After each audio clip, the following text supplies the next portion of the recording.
Hi, welcome to another episode of No Smoke, Just Vapor.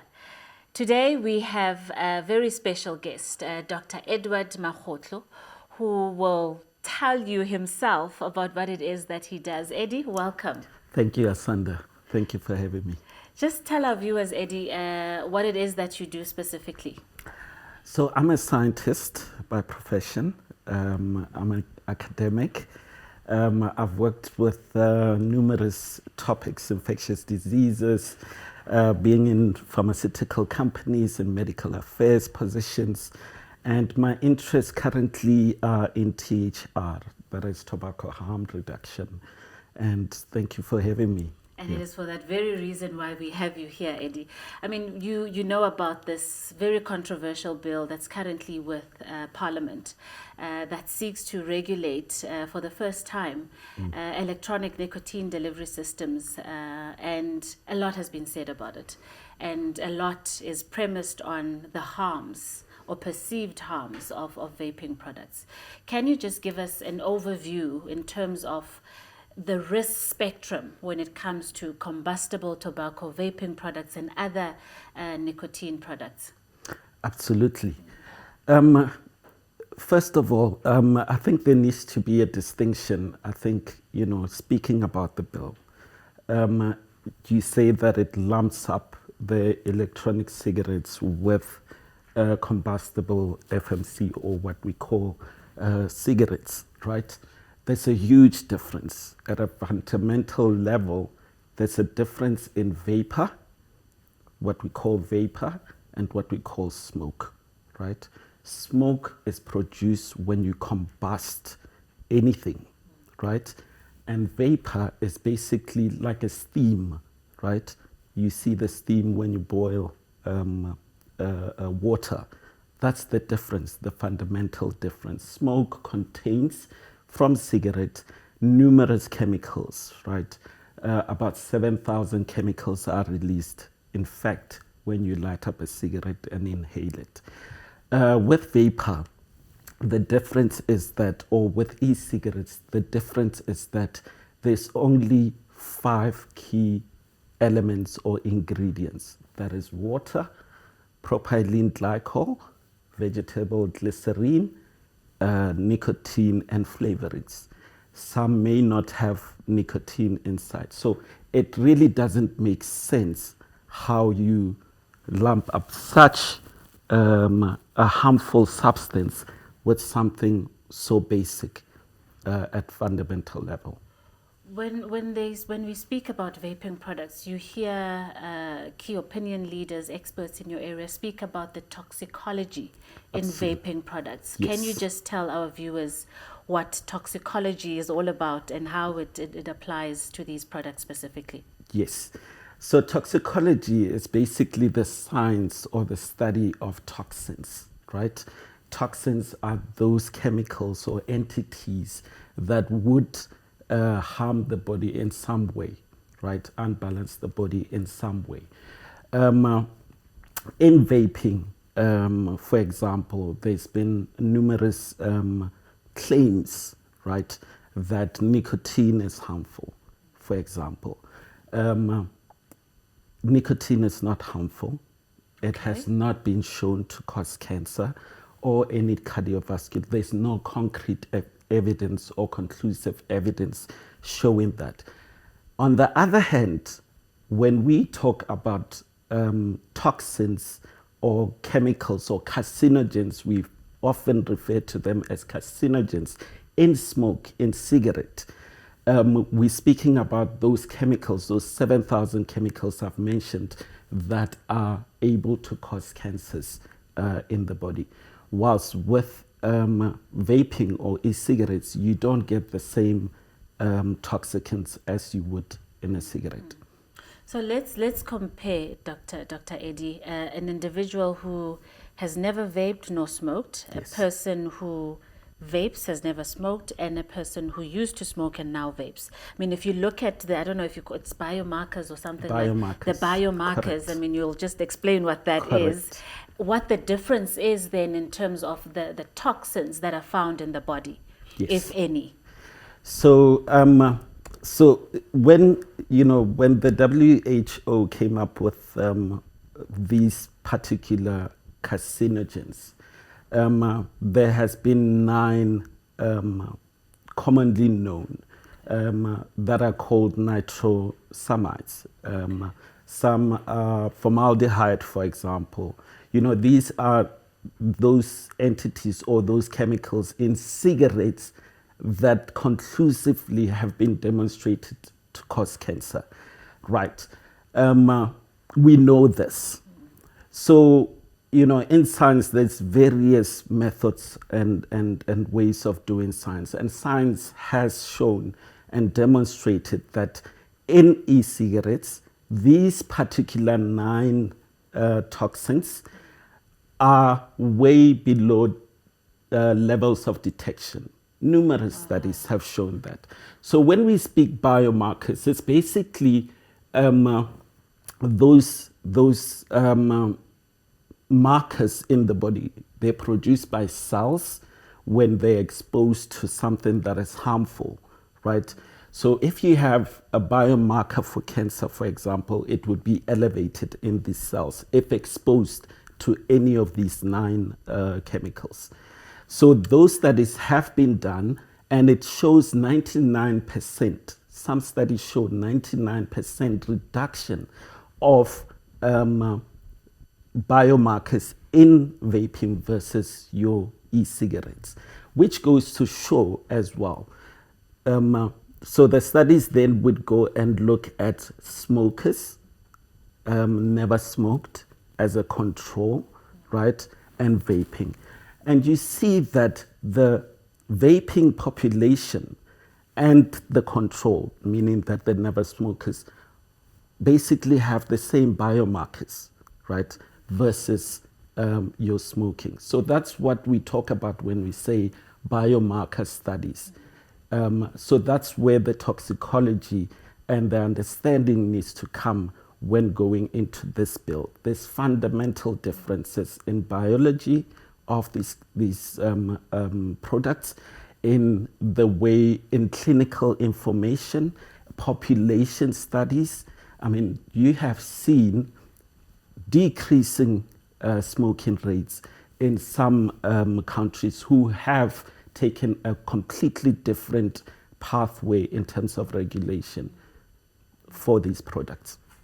So that makes perfect sense. But then if you have a government and a Department of Health that one would assume is made up of experts, individuals who would know this kind of information, and yet it's not translated into the bill. If anything, it goes to claim that vaping causes, I think the latest I've heard is that vaping causes cancer. Is there any truth to that? I think just straight on, does vaping cause the same illnesses as smoking cigarettes? There hasn't been any conclusive evidence. So I don't know what evidence is being presented for this bill. There's so many gaps that we question. One thing we know is that some of the studies that they would talk about, it's very basic science. And when I mean basic, is what they do perhaps in vitro studies, right? They haven't gone to population level, right? There's no what we call RCTs, randomized clinical trials, to show such clinical outcomes. In fact, on the contrary, there is evidence of switching of people, better using vaping products or e-cigarettes versus NRTs, for example. That's nicotine replacement therapy. Those chewing gums you get in the pharmacy, or patches, right? There's certainly much more efficacy with e-cigarettes versus such. And why are these important for development of policies? You speak, if there's no randomized, those population things. Yes. Why is it important to have that? Because, Asanda, with any science, there's hierarchy of scientific evidence. At the top, which we call systematic reviews or Cochrane reviews. I'm sure you've heard of it. That's the highest level of evidence because it comprises of numerous studies, meta-analysis, to come to a conclusion, right? Because it's so much weight. Then you get what we call randomized clinical trials, where you have many people involved in the research, right? Then you get cross-sectional and so on. So level of evidence is very important in determining policies and outcomes and so on. I bring this because there has been a Cochrane review that actually goes to say that e-cigarettes are far much better in getting people off smoking. This was published, I believe, end of last year, beginning of this year. Yes, and Cochrane review is known as the gold standard, I mean, Yes. as you say. So one would assume that the policymakers are listening. But let's go back, Eddie, to I think it was 2019, where Yes. in the US, there were young people who were said to have passed on, Yes. and it was labeled as vaping, and Yes. they gave it a term, Iali, you know. Can you just tell our viewers about that particular incident? Because it's brought up a lot, you know, when people are looking to examples of vaping killing people, they even mention the popcorn lung stuff. Yes. So just talk to us about that particular incident and what it was and why it's incorrect to sum it up as a vaping thing. Absolutely. So that's the I would call it misinformation, right?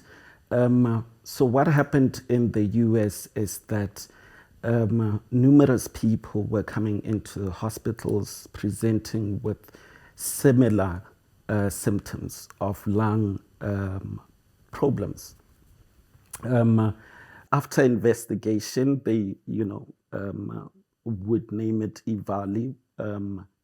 Iali meaning electronic or vaping associated lung injury, right? In that number, I believe it was just about 2,000 patients. Investigation had to be done. Some passed away.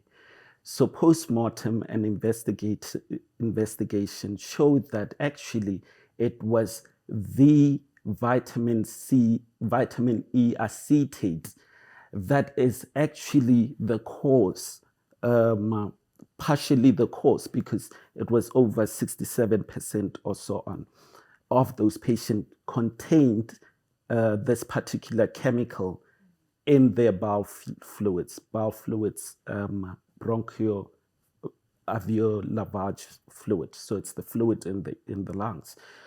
So then it went on and was blown out of proportion. This is due to people mixing their own things in a vaping product, right? When we talk about popcorn lung, it's actually different from the Iali cases. Popcorn lung comes from an interesting story of factory workers that developed lung injury or lung diseases due to the fact that they work in this popcorn factory, right? Microwaving factory. And what was derived from the was that there was a particular chemical in this lung factory called diacetyl, right, which causes that popcorn lung. So it's two completely different things. And this is also attributed to people mixing. And diacetyl has been banned as a mixture in vaping products, right? So that's good to know, and I think it's an important thing to talk about because that's often the thing that gets brought up. So I mean, we look at what's happening in other parts of the world where they would test some of the products like your disposables, etc. Yes. And we've heard of stories where there has been arsenic and lead that has been found in vaping devices. Aren't these toxins? And what level of those toxins are actually available in vaping products, if at all, or are those outliers? where they're not supposed to be even in the products? Good question. Yes, absolutely. There has been some detection of heavy metals, as you say, nickel, chromium, lead, for example, in these products or e-liquids. So there's also a difference, right? Do you test the e-liquid itself or do you test the emission? Because these are two completely things, right? There has been situation of quality, questions of quality, where obviously in the device itself, because it uses what we call an atomizer, right? It's a heating element in basic terms. And it's made of metal. There would be leakage. So it's a quality issue that has been shown. But at the same time, there has not been evidence to show that at these concentrations, they would cause any harm, right? As we know, and this is probably a very minute, defective devices, and it goes into also responsibilities of the user. I mean, you have to clean it, you have to use it for a certain span, you have to change the atomizer, and so on. So there's numerous factors that could lead to the quality being substandard. Okay, so you've said there's different levels, of these toxins that have been found or can be found.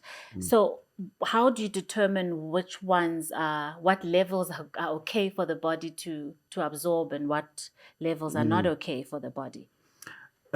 So there is Asanda. I think you may know that there is the South African Bureau of Standards, right? There has been standards, and these are technical specifications, which guideline manufacturers on the testing of these products for the toxicological assessments of these products and to determine at what levels and what the negative ingredient list is, meaning that what sort of ingredients should not be included in an e-liquid, right? So that's where we need to start with this conversation. South Africa has embarked on that. I'm not sure how far they are, but they certainly possibly will include such levels. And there's numerous other standards globally that have been published to guideline the levels. So what do you say then to people who say vaping it might not be as dangerous as smoking, but it is harmful, especially for, as I would quote a professor who said, especially for developing brains of adolescents. What's your take on such assertions? So in terms of the danger of vaping, misinformation as well.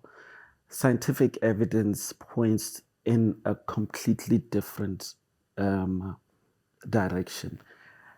Look, vaping is not without risk with anything that we consume. Too much of it, too much nicotine is harmful, right? Too much of anything in life would harm you. But certainly the benefits of vaping we have seen in terms of reduced harm, reduced toxicants. I mean, we have numerous studies. There is Nutt et al., Professor Nutt, who did a study and said vaping is 95% less risky than smoking.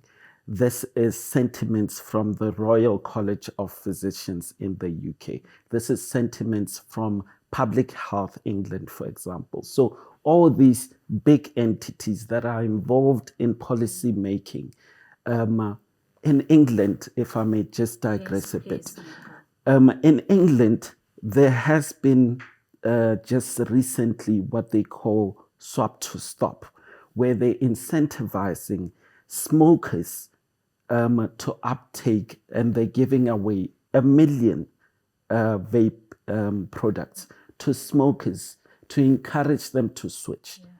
So it seems the world is going that way. South Africa, we decide to go backwards, right?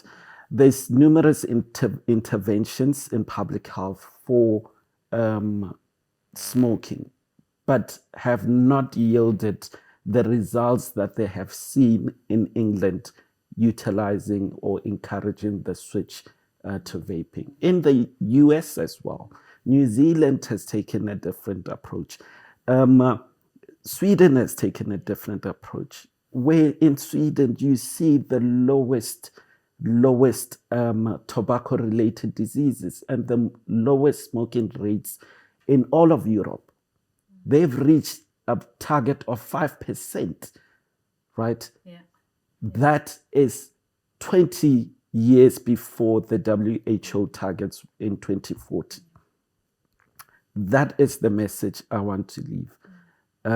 We need to look at things different. It is very difficult for one person to quit. Ask any smoker. It is the most difficult habit to kick, right? And we need to take a logical approach. And these have been shown to work. Yes. And the message is, when you follow the science, you Yes. will never go wrong. Absolutely. Dr. Makgotlho, I wish we could chat for much longer, but we've run out of time. Thank you so much for joining us today. And thank you for watching No Smoke, Just Vapor. And don't forget to like our page, to subscribe, and to share with as many people as you possibly can, because this is very interesting and intriguing information that you need to know about. Thank you.